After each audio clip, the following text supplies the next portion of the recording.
Avis vascular centre మన దేశంలోనే the best varicose vein hospital. మీది ఒక 50 ఏళ్ల సినిమా జీవితం.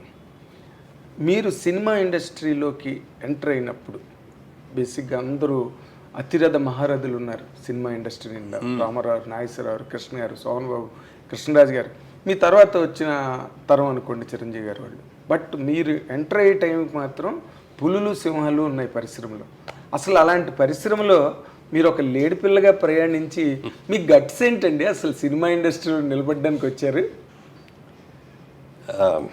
నేను యాక్చువల్గా సినిమా ఇండస్ట్రీలోకి రావాలని రాలేదు. నేను చిన్నప్పటి నుంచి కూడా నేను మంచి బిజినెస్ మ్యాన్ అవ్వాలని కోరుకున్నాను.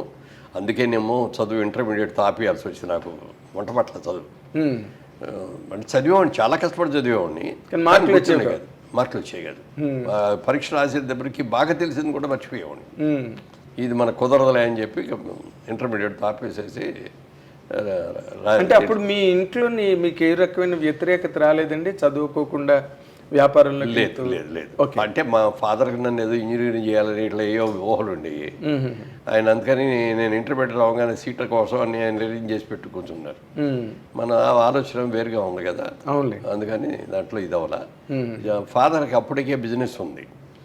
ఆదిలాబాద్ డిస్ట్రిక్ట్లో ఫారెస్ట్ కాంట్రాక్టర్ అయిన. టింబర్ అంతా కూడా ఆక్షన్స్లో పాడి అడవిని ఇంత ఏరియా వేస్తారా, అడవిలో పాడితే దాంట్లో ఉన్న చెట్లు మనకు కావాల్సి మనం కొట్టుకొని తెచ్చుకోవచ్చు అనమాట. అప్పుడు వాల్యుబుల్గా ఉన్న ఏయో 2-3 రకాల టీక్ మెయిన్, మిగిలిన ఏమైనా ఉన్నా కూడా పెద్ద చెట్లు ఉన్నా అంటే మనకి గిట్టుబాటు దాన్ని కొట్టి దాన్ని అక్కడి నుంచి ట్రాన్స్పోర్ట్ చేసి ఆ దమ్మితే వచ్చే రేట్ అవి గిట్టదు. అందుకని అవన్నీ వదిలేసేవాడు. ఓన్లీ టేక్ కొట్టే చేసేవాడు అనమాట. అది నాన్నగారికి మొదటి నుంచి కొంచెం రాజకీయాల మీద ఇంట్రెస్ట్ ఉండేది. స్వాతంత్ర సమర యోధుడు ఆయన. ఇక్కడికి వచ్చి బిజినెస్ చేసే రోజుల్లో కూడా అటే ఎక్కువ ఉండేది ఆయన ఆలోచన.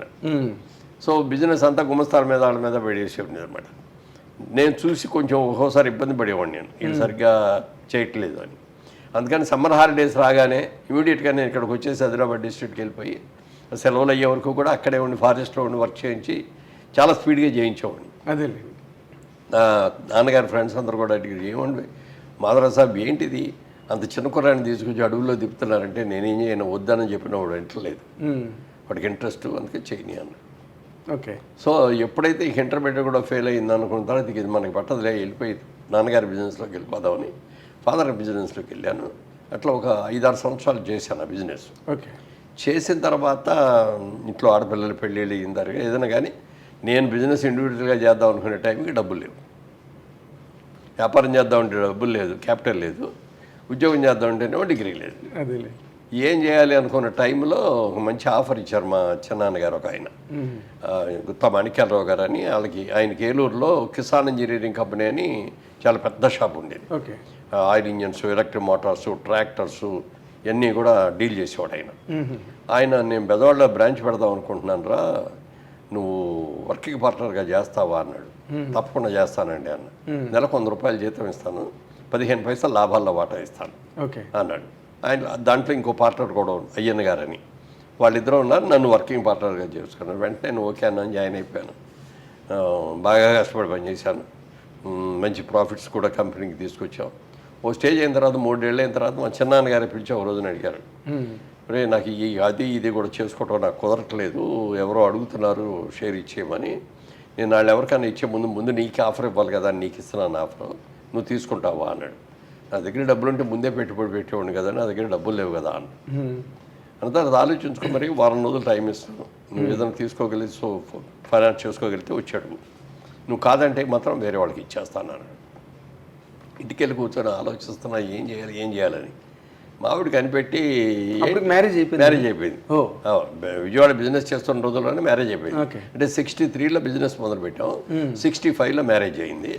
ఇది 67 ఆ టైంలో. ఇది ఆయన అడిగినప్పటికీ ఏంటి ఆలోచన అంటే ఏం లేదు అన్న కానీ కనిపెట్టేసింది ఏదో సంథింగ్ అని. చెప్పండి ఏముంది అని అంటే, ఇట్లా చిన్నాన్నగారు ఈ ఆఫర్ ఇచ్చారు, మరి నా దగ్గర డబ్బులు లేవు కదా, నేను ఎట్లా తీసుకోవాలి, అందుకని వద్దని చెప్పాను అన్న. అంటే అదేంటది, నాకు పెళ్ళికి మా పేరెంట్స్ నాకు 5 ఎకరాలు ఇచ్చారు కదా, 5 ఎకరాలు అమ్మేసి ఆ డబ్బుతో పెట్టడం. Nothing doing. ఆడపిల్ల ఆస్తుల్ని మేము చేసుకోవటం అనేది నేను సంపాదించి చేయాలి తప్ప నీ పొలం మీ వాళ్ళు పెయింట్ వాళ్ళు ఇచ్చిందా అది అమ్మడం చేయటం ఏంటని వద్దన్నా అనమాట. వద్దన్నా కూడా నన్ను కన్విన్స్ చేసింది. కన్విన్స్ మీరేమో రావద్దు, మీరు ఎవరిని అడగొద్దు, నేను మా ఇంటికి వెళ్ళి మా అమ్మ నాన్నగారిని మాట్లాడి, అప్పటికి ఫాదర్ లేరు, ఫాదర్ తెలిపారు, చిన్నాన్నగారు ఉన్నారు, చిన్నాన్నగారు మా తాతగారు వాళ్ళతో మాట్లాడొస్తాను నేను, వాళ్ళందరూ అభ్యంతరం పెట్టకపోతే ఇది చేస్తామని. వాళ్ళు అదేంటమ్మా బుద్ధిమంతుడు కుర్రాడు బాగా చేసుకుంటున్నాడు, బిజినెస్ కోసమే కదా అడిగింది, దేనికోసం కదా అని చెప్పి వెంటనే అమ్మేసి ఆ డబ్బులు ఇచ్చాడు. మరి ఆవిడే స్వయంగా అసలు ముందు ఆఫర్ ఇచ్చింది. వాళ్ళు కూడా వాళ్ళ పేరెంట్స్ కూడా ఎవ్వరు కూడా ఇంకో రెండో మాట లేకుండా ఇమీడియట్గా అమ్మేసేసి ఆ క్యాష్ ఇచ్చారు. ఆ డబ్బు తీసుకెళ్ళి ఆ చిన్నాన్న గారికి ఇచ్చేసి ఆయన షేరు ఇంకో 35 పైసలు నేను తీసుకున్నాను. ఈ 15 పైసలకి 50 పైసలు 50% షేర్ వాళ్ళకి. అయ్యన్న గారని ఆయన 50, నాకు 50, ఇద్దరమే పార్ట్నర్స్. ఇక అక్కడి నుంచి బిజినెస్ని బాగా రోరింగ్ సక్సెస్ చేసాం. Okay. Day and night work చేసి బాగా చేసి, అంటే అగ్రికల్చర్ పంప్ సెట్స్ అంటే విలేజెస్కి వెళ్ళి రైతుల దగ్గర మాట్లాడి వాళ్ళతో కన్విన్స్ చేసి ఆ బిజినెస్ చేయాలి, వాళ్ళకి ఎక్స్ప్లెయిన్ చేయాలి. అంటే మాకు దగ్గర బ్రాండెడ్ తక్కువ ఉండేవి. బ్రాండెడ్ అంటే అప్పుడు కిర్లోస్కర్ ఆయిల్ ఇంజన్స్ అనేది పెద్ద బ్రాండ్, దాన్ని ఎవరి దగ్గరికి వెళ్ళక్కర్లా, నెలకాళ్ళ 5 ఇంజన్లు కోటా ఇచ్చేవారు, అది ఆటోమేటిక్గా ఎక్కడ కూర్చొని అయిపోయేది. ఇంకా అదర్ మోటార్స్కి వచ్చినప్పటికి కొన్ని వాళ్ళు కిర్లోస్కర్ మోటార్స్ వాడడం, తర్వాత కొన్నాళ్ళు క్రాంప్టన్ మోటార్స్ వాడాం. ఇట్లా మాట్లాడిన తర్వాత మనకంటూ ఒక బ్రాండ్ తెచ్చుకోవాలి, ఇది ఈ బ్రాండ్ తెచ్చుకుంటే లాభం వస్తాయి కానీ వీటిలో లాభాలు రావట్లేదని కోయంబత్తూరు వెళ్ళి అక్కడ ఒక బ్రాండ్ సెలెక్ట్ చేసాం. ప్రకాష్ ఇంజనీరింగ్ కంపెనీని పిఎస్సి మోటార్స్. అది తీసుకొని అది ఆంధ్రాలో ఎవరికి ఇవ్వకూడదు నాకే అని చెప్పి తీసుకొని దాన్ని బిజినెస్ మొదలుపెట్టిన తర్వాత అది ఈ రైతుల దగ్గరికి వెళ్ళి గ్యారంటీ ఇచ్చేవాడు అనమాట.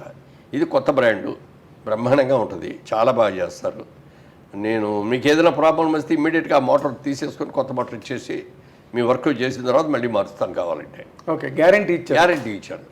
నా మీద ఉన్న కాన్ఫిడెన్స్ కానీ నా మాటలు సిన్సియర్గా చెప్తున్నాడు అని ఒకటి. తర్వాత మా పెదనాన్నగారి అబ్బాయిలు వాళ్ళందరూ కూడా అక్కడే రాయపూడి, ఇప్పుడు అమరావతి ఉన్న దగ్గర రాయపూడి అని ఉంది, రాయపూడి వస్తావులు అనమాట. వాళ్ళందరూ మా బాగా క్లోజ్ రిలేషన్. వాళ్ళ రిఫరెన్స్ చెప్పేవాడిని, నేను ఫలానా సో అండ్ సో అని. మరి వాళ్ళ మీద ఉన్న కాన్ఫిడెన్స్ కానీ నన్ను చూసి కానీ అందరూ కూడా కొత్త మోటార్స్ తీసుకున్నారు, బ్రహ్మాండంగా చేసాం.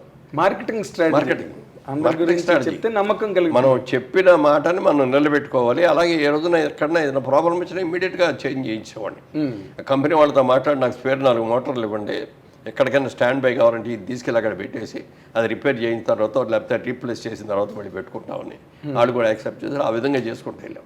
ఇప్పటికీ ఆ ఏరియాలతో అందరిని పేరు పెట్టి పిలవగలిగినంత ఆత్మీయత అనమాట నాకు, చనువు, పరిచయం, అది బాగా సక్సెస్ అయ్యింది. ఆ సక్సెస్ అవుతున్న ఈ టైంలో ఈ బిజినెస్ పెట్టక ముందు కొద్దిగా నాటకాలు వేసేవాడు సరదాగా. ఓకే. విజయవాడలోకి వచ్చిన తర్వాత విజయవాడలో నాటకాలు వేసి తమిళ్లో చెవ్ అని చౌరామస్వామి అతను తమిళ్లో వేసేవాడు ఆ నాటకాలు. ఓకే. ఆ నాటకాలని మాకు క్రాంప్టన్స్లో ఒక ఇంజనీర్ గారు ఉండేవారు, సత్యవాణి గారు అని, ఆయన వైఫ్ బాగా తమిళ్ తెలుసును ఇవన్నీ తెలుసు. ఆవిడ ఆ నాటకాలన్నీ ట్రాన్స్లేట్ చేసి ఇచ్చేది మాకు. ఓకే. సో ఆ నాటకాలన్నీ వేసాం. సంభవం is God dead, Muhammad bin Tughlaq, ఇట్లా వాళ్ళ నాటకాలు. మహమ్మద్ బిన్ తుగ్లక్ బాగా పాపులర్. అది తర్వాత సినిమాలు కూడా తీశారు, పొలిటికల్ డ్రామా సినిమా కూడా తీశారు. అవన్నీ చేయటం మొదలు పెట్టేది బాగా పాపులారిటీ కూడా వచ్చింది. I Dream. Please subscribe iDream Media. Please do subscribe to iDream. Please subscribe to iDream Media. For best entertainment and information, please subscribe iDream. And don't forget to subscribe to iDream.